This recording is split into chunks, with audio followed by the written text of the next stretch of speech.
Salam saudara-saudara yang dikasihi oleh Tuhan, kita kembali berjumpa di dalam merenungkan firman Tuhan. Kiranya saudara tetap bersuka cita dan selalu dalam berkat Tuhan. Hari ini sebelum kita memulai setiap aktivitas kita, mari kita kembali merenungkan firman-Nya, dan sebelumnya mari kita bersama-sama berdoa. Bapa dalam surga, kami bersyukur berterima kasih buat segala kasih karunia Tuhan yang masih kami rasakan dalam kehidupan kami. Dan saat ini Tuhan, sebelum segala sesuatu kami kerjakan, kami mau diterangi oleh firman-Mu. Dan kiranya urapi kami dengan kuasa Roh-Mu agar kami mengerti memahami firman Tuhan. Di dalam Kristus Yesus kami bersyukur dan berdoa. Amin. Firman Tuhan pada hari ini dibacakan oleh Heri Padang. Salam, firman Tuhan hari ini dibacakan dari Yesaya 53 ayat 3 yang bunyinya, ia dihina dan dihindari orang, seorang yang penuh kesengsaraan dan yang biasa menderita kesakitan.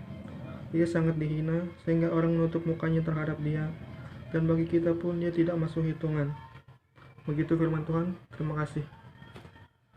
Firman ini adalah sebuah nubuatan Nabi Yesaya kepada bangsa Israel tentang bagaimana sosok Sang Mesias ataupun Sang Juru Selamat ataupun Yesus Kristus yang akan menyelamatkan bangsa itu. Lalu kalau kita lihat di dalam kenyataan setelah nubuatan ini dinyatakan, maka persislah terjadi seperti yang dikatakan di dalam firman ini.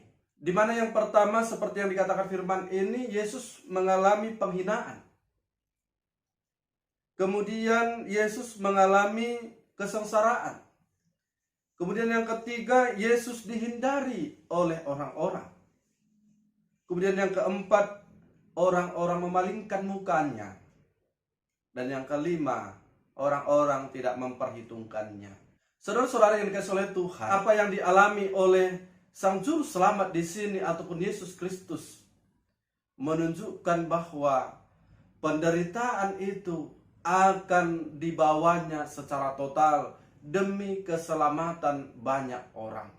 Dan hal itu sudah diwujud nyatakan kepada kita 2000 tahun yang lalu, di mana Yesus benar-benar dihina, di mana Yesus benar-benar dihindari oleh banyak orang. Dan kemudian Yesus juga mengalami kesengsaraan di kayu salib untuk menebus dosa-dosa kita. Dan pada waktu itu Yesus juga tidak diterima oleh banyak orang, dan ada banyak orang yang memalingkan mukanya.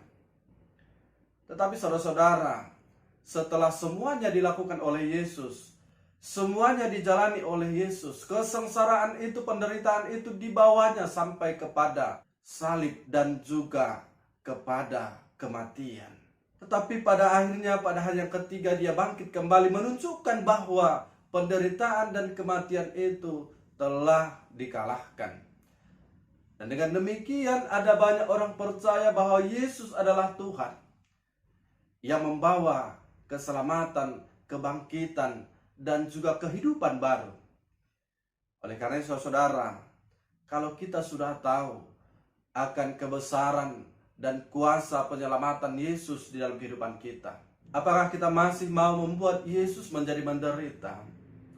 Kita memalingkan muka terhadapnya, kita tidak menganggap dia sebagai Tuhan. Maka jika itu yang terjadi dalam kehidupan kita, bukan Tuhan yang merasa rugi, bukan Yesus yang merasa dirugikan di sana, tetapi kitalah orang-orang yang hidup di tengah-tengah dunia ini dirugikan, sebab kita telah menolak anugerah keselamatan dari Tuhan. Oleh karena itu saudara-saudara terkasih, jangan pernah menolak anugerah keselamatan yang dibawakan oleh Tuhan melalui Yesus Kristus. Tuhan kita itu sungguh maha baik, maha kasih. Maka bagian kita saat ini adalah melakukan seturut dengan kehendaknya, sehingga kita selalu beroleh kehidupan yang luar biasa di tengah-tengah dunia ini. Dan kita akan selalu menjadi orang-orang yang dimenangkan oleh Tuhan. Kiranya firman Tuhan memberkati kita. Amin. Mari kita berdoa. Bapa dalam surga, terima kasih buat kebenaran firman-Mu yang telah mengingatkan kami akan penderitaan yang Engkau alami demi penebusan dosa-dosa kami. Dan hari ini kami telah merasakan kebahagiaan karena Engkau telah memberikan keselamatan bagi kami. Dan untuk Bapa di surga, biarlah kami selalu di dalam anugerah keselamatan-Mu itu. Dan Bapa yang baik, demikianlah pembaca firman Tuhan hari ini, Heri Padang. Tuhan kiranya memberikan dia kesehatan, memberkati kehidupannya. Engkau tetap jadikan dia sebagai anak yang luar biasa, dan tetap turut pada orang tua, terlebih pada perintah Tuhan, pada firman Tuhan. Dan apapun yang menjadi cita-cita di tengah-tengah kehidupannya, Tuhan, Kau wujudkan. Engkau tetap campur tangan di dalam rencana-rencana kehidupannya. Dan demikian juga keluarga, orang tua, Engkau tetap memberkati, Engkau tetap memberikan kesehatan panjang umur, dan apapun yang menjadi pekerjaannya Tuhan, kiranya Engkau turut campur tangan dan juga selalu berjalan di tengah-tengah keluarga, supaya kiranya selalu merasakan berkat Tuhan yang luar biasa. Dan Bapa yang baik, demikianlah seluruh jemaat Tuhan dan juga pendengar firman Tuhan hari ini. Engkau tetap memberkati apapun yang mereka kerjakan hari ini Tuhan. Biar Engkau tetap berjalan di tengah-tengah mereka, menjaga, memelihara setiap langkah mereka untuk mendapatkan, menerima kebaikan dari Tuhan. Dan kalau ada yang sakit Tuhan, Kau sembuhkan, yang lemah Engkau kuatkan. Dan kami sadar juga Tuhan, ada banyak dosa-dosa kami. Ampuni kami Bapa, supaya kami tetap layak menerima kasih karunia Tuhan. Di dalam Kristus Yesus kami berdoa dan bersyukur. Amin.